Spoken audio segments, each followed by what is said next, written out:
I'm going to begin by reading a piece of Toni Morrison's Nobel lecture in literature.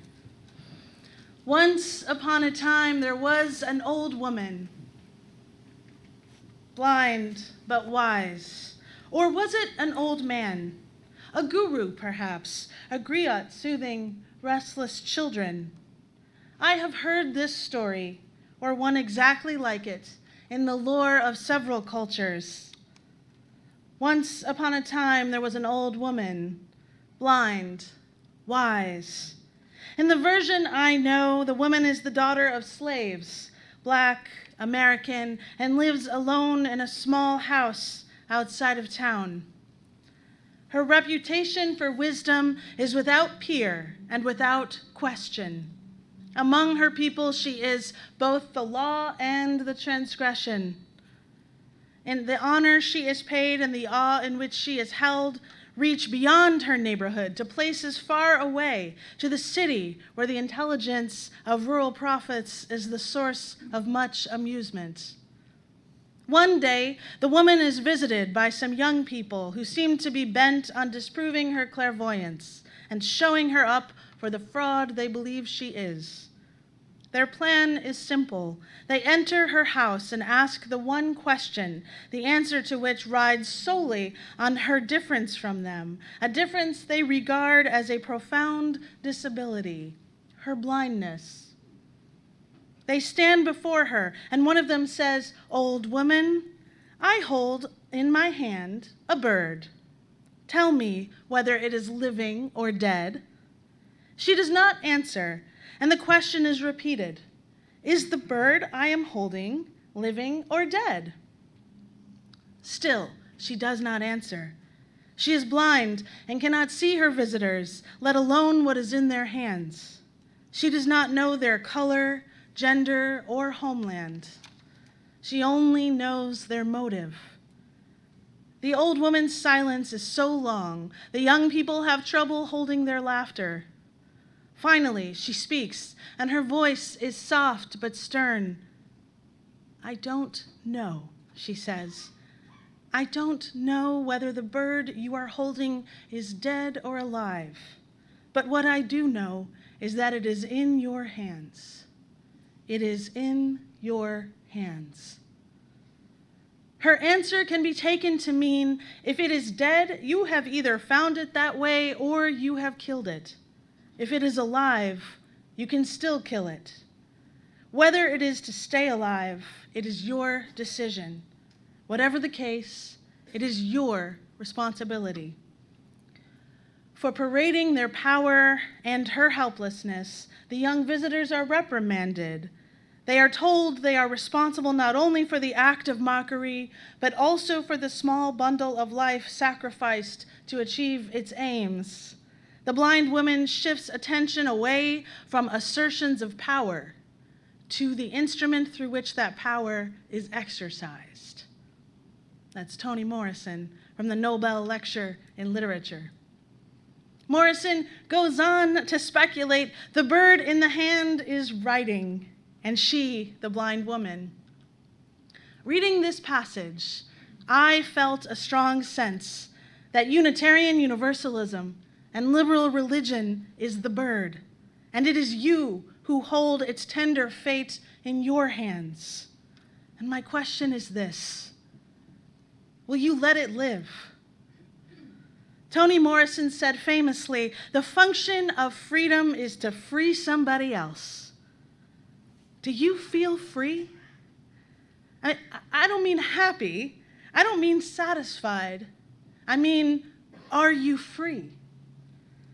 See, many of us feel free, yet we are still enslaved by systems that are not always visible to us, keeping us caged into assumptions of how we must respond or behave, much like the kids in the big box in our story earlier. These cages keep us from our full human potential, and even worse, our full capacity for empathy, for community. Because we cannot always see ways we are still not free, we do not always treat each other with equal dignity. even in religious community where that is our sacred covenant. Many of us, despite our efforts, continue to commit microaggressions. This is what it can feel like to be on the receiving end. Have you ever burned yourself on steam? That's a real question. I did, just this past week, while frantically cooking a hurried weeknight family dinner, cauldrons bubbling like a modern-day house witch. There were all 4 burners going. It is strange to be burned by steam, because it is but vapor, barely visible to the eye. In fact, the pain arrives after the burn itself, just a momentary switch of disorientation and attention before the body responds and acts, snatching one's arm away from the offending invisible spot in air. I felt silly, embarrassed with myself. I shouldn't have been in the steam's path. Just as fast, the pain follows, searing into skin, the homemaker's brand, I suppose. Pain blooms with haste, like a rose unfurling at the speed of light. The burn was an utter surprise. I was caught off guard. I didn't even see the steam, and yet it was there all along. Days later, the attack by invisible weaponry remains. The sensation has abated, but it looks like it will leave a scar, and every so often a dull reminder throbs and pulses in my arm's nerves, reminding me of my mistake of placing myself in the wrong place at the wrong time in the path of an invisible predator designed to scald and then disappear slickly back into the atmosphere once again, like it was never there at all. Microaggressions are like this. Someone says something that feels at first just a bit off, and you wonder, disoriented, if it even hurts. And then all at once, it stings, it burns, it leaves an angry mark on your sense of legitimacy as a person. It comes out of nowhere. There is no way to prepare other than a nostalgic feeling of shame for being in that person's path at all.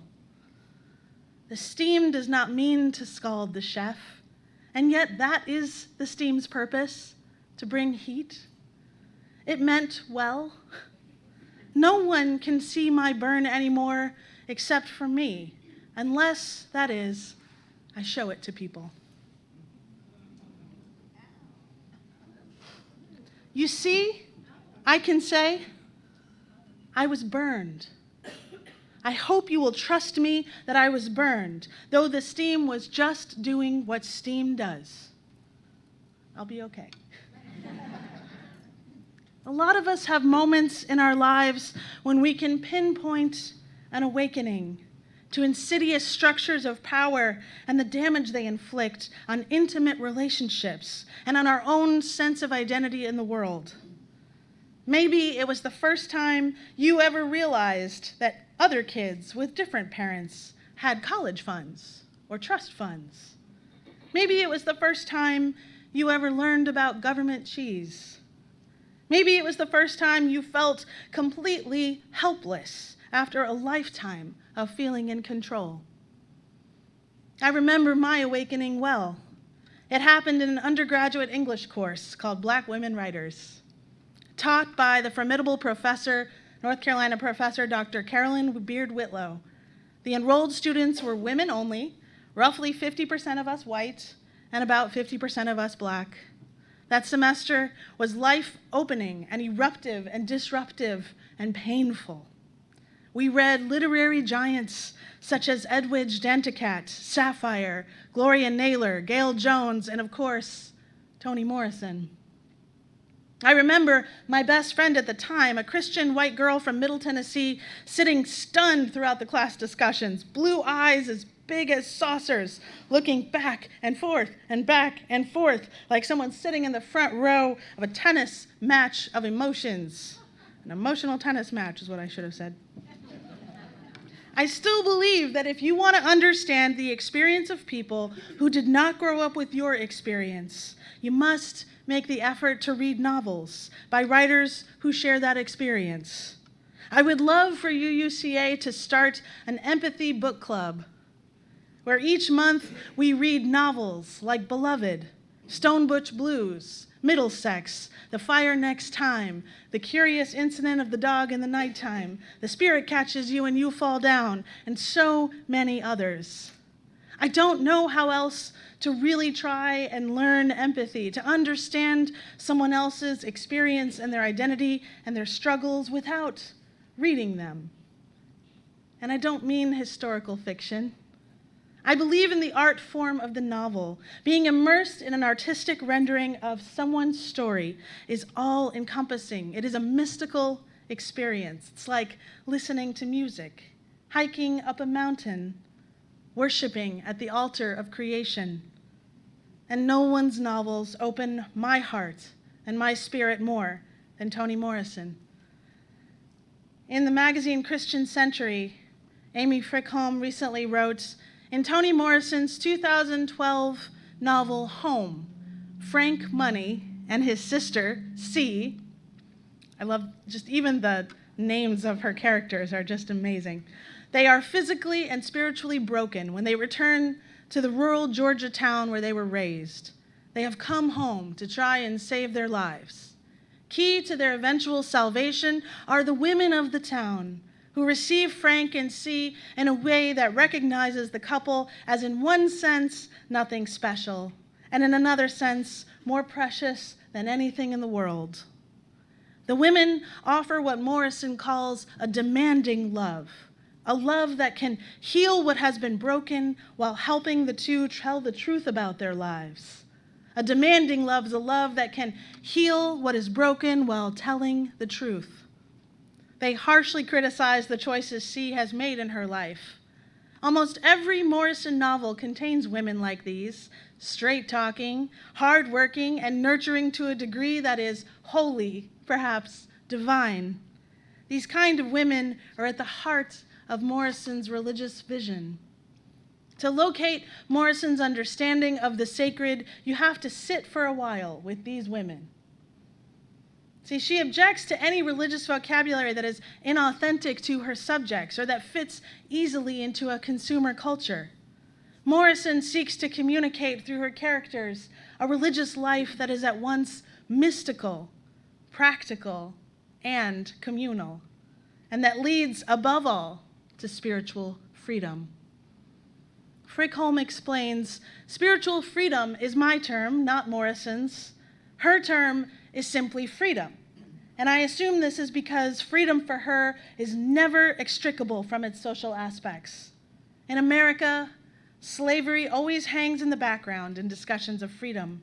And slavery, like freedom, has both personal and societal aspects. In the novel Home, after C has gone through a long regimen of prescribed healing, Miss Ethel talks to her about freedom. Look at yourself, you're free.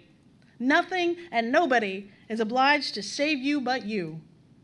Seed your own land. You're young and a woman, and there's serious limitation in both, but you a person too. Don't let Lenore or some trifling boyfriend, and certainly no devil doctor, decide who you are. That's slavery. Somewhere inside you is that free person I'm talking about.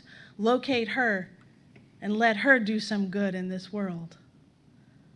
The fact that Miss Ethel is the daughter of sharecroppers who were the children of slaves cannot be forgotten when she tells C to seed her own land. The land is a mystical place, but it is also a physical place. A person who is fundamentally free has to be located physically and spiritually. The identity has to be claimed to find full expression. In response to Miss Ethel, C put her finger in the blackberry jar. She licked it. I ain't going nowhere, Miss Ethel. This is where I belong. In putting her finger in the blackberry jam jar, C claims the goodness of the world for herself and claims her connection to others and to a particular place on earth. The place where she belongs is the place where she can learn to be free. Religion can have this elevating and liberating effect, allowing a person to claim the free person inside themselves. Morrison suggests that God is the source of this dignity. Or to draw on another metaphor from Morrison's fiction, being free and situated means living a life the way a musician plays a piece of jazz. The musician is tied to an underlying melody or chord progression, but is also creating something new. And right about now, our UU denomination is wrestling with belonging. And I want to be clear to you here and now. You all belong here. You all belong here. This is your place. And when you join it, you join into a holy covenant with one another to treat each other with dignity and to help each other get free. The love we must bring to one another is the demanding love of Morrison's women. Our work together is not only to connect with people who you like. That's easy. That's the easy part. But it is to offer a demanding love to one another, to nurture each other, and then to challenge each other to do better. I believe each of us are capable of evolving, of growing, and changing into people who know how to share the blackberry jam jar. Do you? Do you believe that about each other? Do you believe that about yourself? That you are someone who is capable of radical transformation into someone who will honor the worth and dignity of those of us who cannot always count on it. Our faith is a fragile bird in your hand. Will you allow its tender life to continue? Will you do the hard work on yourself to understand and eventually free yourself from the legacies of what whiteness has assigned you, or maleness, or privilege, if that applies to you? Can you lovingly, tenderly become not only free, but spiritually free? I believe you can. That is my faith statement. That through a demanding love, through claiming the good for ourselves and sharing it always sharing it with others, lifting each other up, we can all become free and let the bird not only live, but fly. Amen. May it be so.